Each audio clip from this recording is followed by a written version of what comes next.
नमस्कार। आकाशवाणी जयपुर अजमेर से प्रस्तुत हैं प्रादेशिक समाचार।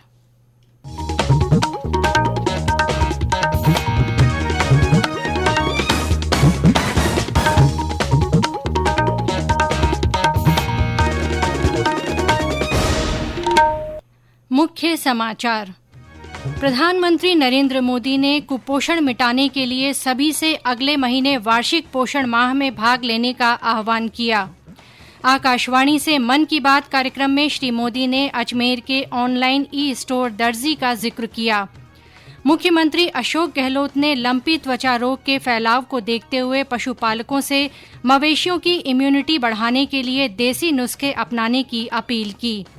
प्रदेश में राजीव गांधी ग्रामीण ओलंपिक खेल महाकुंभ कल से जोधपुर के पाल गांव में होगा राज्य स्तरीय शुभारंभ समारोह। और प्रदेश भर में मानसूनी गतिविधियां लगभग थमी, राज्य के अधिकांश बांध आधे से ज्यादा भरे।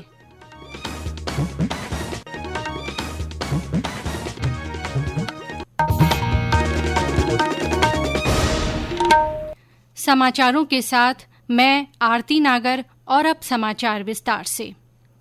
प्रधानमंत्री नरेंद्र मोदी ने कहा है कि सामाजिक जागरूकता के प्रयास कुपोषण से निपटने में महत्वपूर्ण भूमिका निभाते हैं। आज आकाशवाणी से मन की बात कार्यक्रम में प्रधानमंत्री ने सभी से कुपोषण के खिलाफ लड़ाई में शामिल होने का आह्वान किया। उन्होंने कहा कि सितंबर का महीना त्योहारों के साथ साथ पोषण से जुड़े अभियान के लिए समर्पित है। सितंबर का महीना त्योहारों के साथ साथ पोषण से जुड़े बड़े अभियान को भी समर्पित है। हम हर साल 1 से 30 सितंबर के बीच पोषण माह मनाते हैं। कुपोषण के खिलाफ पूरे देश में अनेक क्रिएटिव और डाइवर्स एफर्ट्स किए जा रहे हैं। टेक्नोलॉजी का बेहतर इस्तेमाल और जन भागीदारी भी पोषण अभियान का महत्वपूर्ण हिस्सा बना है। देश में लाखों आंगनवाड़ी कार्यकर्ताओं को मोबाइल डिवाइस देने से लेकर आंगनवाड़ी सेवाओं की पहुंच को मॉनिटर करने के लिए पोषण ट्रैकर भी लॉन्च किया गया है। सभी एस्पिरेशनल डिस्ट्रिक्ट्स और नॉर्थ ईस्ट के राज्यों में 14 से 18 साल की बेटियों को भी पोषण अभियान के दायरे में लाया गया है। प्रधानमंत्री ने कहा कि संयुक्त राष्ट्र ने 2023 को अंतर्राष्ट्रीय मोटा अनाज वर्ष के रूप में मनाने की घोषणा का प्रस्ताव पारित किया है। उन्होंने कहा कि इस प्रस्ताव का 70 से अधिक देशों ने समर्थन किया। श्री मोदी ने कहा कि आज दुनिया भर में मोटे अनाज बाजरे की लोकप्रियता बढ़ रही है। प्रधानमंत्री ने कहा कि देश में मोटे अनाज को प्रोत्साहन देने के लिए अनेक प्रयास किए जा रहे हैं। श्री मोदी ने कहा कि 4 महीने पहले मन की बात कार्यक्रम में अमृत सरोवर की अपील प्रशासन सहित सभी के प्रयासों से अब जन आंदोलन बन गई है। प्रधानमंत्री ने कहा कि आजादी के अमृत महोत्सव और स्वतंत्रता दिवस के विशेष अवसर पर देश ने सामूहिक शक्ति के दर्शन किए। श्री मोदी ने कहा कि इससे राष्ट्रीय चेतना की अनुभूति हुई है। प्रधानमंत्री ने डिजिटल अभियान का जिक्र करते हुए कहा कि इससे देश में नए डिजिटल एंटरप्रेन्योर बन रहे हैं। श्री मोदी ने राजस्थान के अजमेर जिले के सेठा सिंह रावत के ऑनलाइन ई-स्टोर दर्जी के बारे में भी चर्चा की।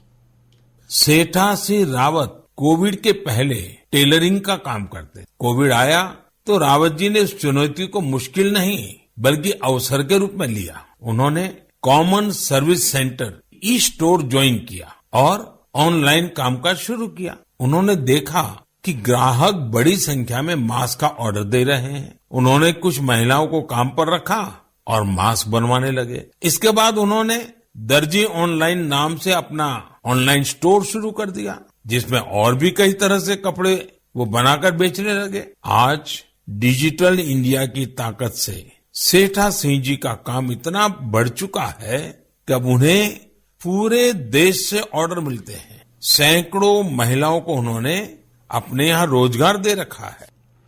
प्रधानमंत्री ने कहा कि स्वच्छता अभियान और कोविड टीकाकरण में भी देश की यही भावना देखने को मिली थी। अमृत महोत्सव में भी फिर से देशभक्ति का यही जज्बा देखने को मिल रहा है। उन्होंने हर घर तिरंगा अभियान के लिए लोगों के नए नए विचारों की सराहना की। प्रधानमंत्री ने कहा कि मेजर ध्यानचंद की जयंती पर 29 अगस्त को राष्ट्रीय खेल दिवस मनाया जाएगा। उन्होंने खिलाड़ियों से वैश्विक मंचों पर तिरंगे और देश की शान बढ़ाते रहने का आग्रह किया। यही मेजर ध्यानचंद को सच्ची श्रद्धांजलि होगी। प्रधानमंत्री ने आज गुजरात के भुज में देश का पहला भूकंप स्मारक स्मृति वन राष्ट्र को समर्पित किया। स्मृति वन एक अनूठा स्मारक है जिसमें जनवरी 2001 में आए विनाशकारी भूकंप में जान गंवाने वाले 12,000 से अधिक लोगों के नाम अंकित हैं। इस अवसर पर प्रधानमंत्री ने कहा कि इस स्मारक से अनेक परिवारों की स्मृतियां जुड़ी हुई हैं। श्री मोदी ने कच्छ में विभिन्न विकास परियोजनाओं का लोकार्पण और शिलान्यास किया। भारत भविष्य में फॉरेंसिक विज्ञान के क्षेत्र में अनुसंधान का केंद्र बनेगा। केंद्रीय गृह और सहकारिता मंत्री अमित शाह ने कहा है कि सरकार 6 वर्ष से अधिक की सजा वाले अपराधों के लिए फॉरेंसिक जांच को अनिवार्य बनाने की योजना बना रही है। उन्होंने गांधीनगर में राष्ट्रीय फॉरेंसिक विज्ञान विश्वविद्यालय के प्रथम दीक्षांत समारोह में आज ये बात कही। श्री शाह ने कहा कि सरकार सदियों पुरानी भारतीय दंड संहिता, आपराधिक दंड प्रक्रिया संहिता और साक्ष्य अधिनियम को संशोधित करके फॉरेंसिक जांच को कानूनी बनाने की दिशा में कार्य कर रही है। श्री शाह ने कहा कि फॉरेंसिक जांच कानूनी और अनिवार्य होने के बाद गंभीर अपराधों में दोषी ठहराने की दर बढ़ जाएगी। प्रधानमंत्री जनधन योजना के आज 8 वर्ष पूरे हो गए हैं। वित्तीय समावेशन के राष्ट्रीय मिशन के अंतर्गत इस योजना में अब तक 46 करोड़ 25 लाख से अधिक लाभार्थियों ने जनधन खातों में 1,73,000 करोड़ रुपए से ज्यादा राशि जमा की है। प्रधानमंत्री नरेंद्र मोदी ने वर्ष 2014 में स्वतंत्रता दिवस पर जनधन योजना शुरू करने की घोषणा की थी। ये समाचार आकाशवाणी जयपुर अजमेर से प्रसारित किए जा रहे हैं। समाचार अभी और भी हैं, उससे पहले ये संदेश। अगर आप कॉम्पिटिशन्स की तैयारी कर रहे हैं तो आप सबों के लिए ऑल इंडिया रेडियो की प्रेजेंटेशन है अभ्यास, एक ऐसा प्रोग्राम जहां हमें 9289094044 पर व्हाट्सएप करते हैं आप अपने ऑडियो सवाल या फिर ईमेल करते हैं abhyas.airnews@gmail.com पर और इसका जवाब एक्सपर्ट देते हैं रात 9:30 बजे शनिवार को। ज्योग्राफी यानी कि भूगोल है इस बार का विषय और सवाल भेजने की अंतिम तारीख है 31 अगस्त। आपका अभ्यास हमारा प्रयास। समाचारों में आपका फिर से स्वागत है।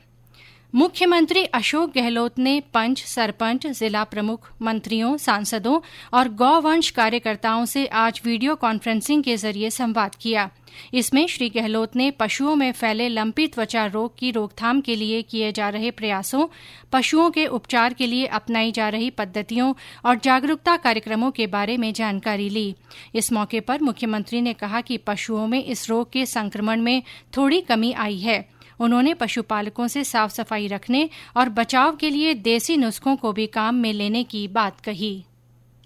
ये बीमारी फैलने की बजाय अब घटने की स्थिति वाली बन रही है कई जिलों के अंदर। कोई भी अधिकारी गांव के किसी विभाग के हों, सबको मिलके हमें कैसे इसका मुकाबला करना है और इसके लिए सफाई बहुत आवश्यक है। सफाई के माध्यम से हम लोग इसको हल करें जिससे कि बीमारी आगे फैले नहीं। होम्योपैथी और आयुर्वेद, इसके बारे में विभागों को ये निर्देश दे दिए गए हैं कि वो इस बात को गांवों तक पहुंचाएं कि आयुर्वेद के अंदर या जो देसी इलाज है उसमें क्या क्या सामग्री काम की है, किस रूप में उसको काम लेना, तमाम बातें आयुर्वेद विभाग की ड्यूटी है वो गांव वालों को पूरी बात समझाएं। तो सब मिलके अंदर अगर हम लोग लगेंगे तो ये काम भी बहुत आसानी से रुक जाएगा।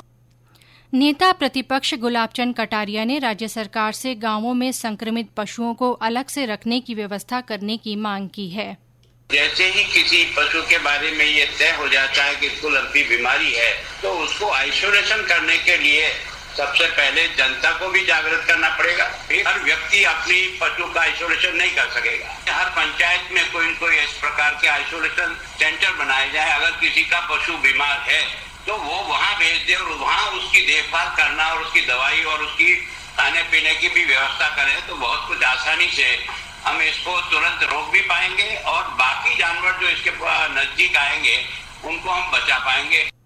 वीसी में प्रदेश में बाढ़ से हुए नुकसान और बाढ़ प्रभावितों के लिए जरूरी व्यवस्थाएं करने को लेकर भी चर्चा हुई। इसके साथ ही संबंधित जिला कलेक्टरों को जल निकासी तथा अतिवृष्टि से बेघर हुए लोगों के लिए अस्थायी आवास व्यवस्था, भोजन और अन्य सुविधाएं निरंतर मुहैया करवाने को कहा गया। सार्वजनिक और निजी संपत्तियों, फसल और पशुओं को हुए नुकसान का जल्द से जल्द आकलन कर प्रभावितों को त्वरित सहायता पहुंचाने के भी निर्देश जिला कलेक्टर को दिए गए।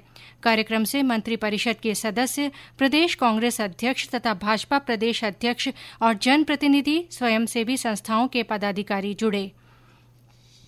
केंद्रीय जल शक्ति मंत्री गजेंद्र सिंह शेखावत आज जोधपुर में कई कार्यक्रमों में शामिल हुए। श्री शेखावत ने निवास पर जन सुनवाई की। उन्होंने शहर भाजपा राई का बाग मंडल में कार्यकर्ताओं के साथ प्रधानमंत्री का मन की बात कार्यक्रम भी सुना। उधर सांसद सुखबीर सिंह जौनापुरिया ने आज टोंक जिले का दौरा कर जन सुनवाई की। श्री जौनापुरिया ने निवाई, राहोली, हानोतिया, चनानी, लुहारा और हर भावता गांवों में लोगों की समस्याओं को सुना। राज्य में कल से राजीव गांधी ग्रामीण ओलंपिक खेल शुरू होने जा रहे हैं। ये आयोजन 5 अक्टूबर तक चलेगा। इसके लिए लगभग 30 लाख लोगों ने पंजीकरण करवाया है और 2 लाख टीमें बनाई गई हैं। इन खेलों में सभी आयु वर्ग के लोग हिस्सा ले रहे हैं। कल से ग्राम स्तरीय, 12 सितंबर से उपखंड स्तर और 22 सितंबर से जिला स्तरीय मुकाबले होंगे। ग्रामीण ओलंपिक खेलों के तहत kabaddi, shooting, volleyball, tennis ball, cricket, kho kho प्रतियोगिताएं होंगी। भीलवाड़ा जिले में इसके लिए करीब 2.25 लाख लोगों ने रजिस्ट्रेशन करवाया है और गांव-गांव में खेलों के मैदान में उत्साह का माहौल है। उधर बीकानेर में इन खेल स्पर्धाओं के लिए 1,14,000 से अधिक खिलाड़ी भागीदारी निभाएंगे। हनुमानगढ़ में खेलों के प्रचार प्रसार को लेकर आज साइकिल रैली का आयोजन किया गया। बाड़मेर में स्कूली विद्यार्थियों की ओर से हर ग्राम पंचायत में जागरूकता रैलियां निकाली गईं। सवाईमाधोपुर में सभी ग्राम पंचायत स्तर पर खिलाड़ी जोर शोर से अभ्यास में लगे हुए हैं।